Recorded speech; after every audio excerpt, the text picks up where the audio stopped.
Hey guys, welcome back to the channel. In this today's video, I'll be showing you how you can hide your online status on your Instagram. Alright guys, let's get into it. Here I have opened my Instagram application on my phone, and the first thing you have to do is clicking on this profile button. Then we're going to click on this button on the top right corner of our screen, and there will be several options for us, and we have to select the settings and privacy. And then on the settings and privacy, we can scroll down until we find the messages and story reply setting. Tap on it, then you can manage who can see your online right here.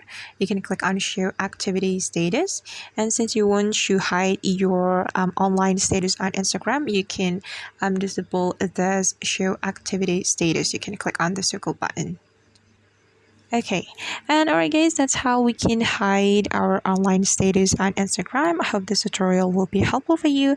Thank you so much for watching, and if you find this video is useful, don't forget to hit the like button, leave your comments, and also subscribe to this channel. See you on the next video.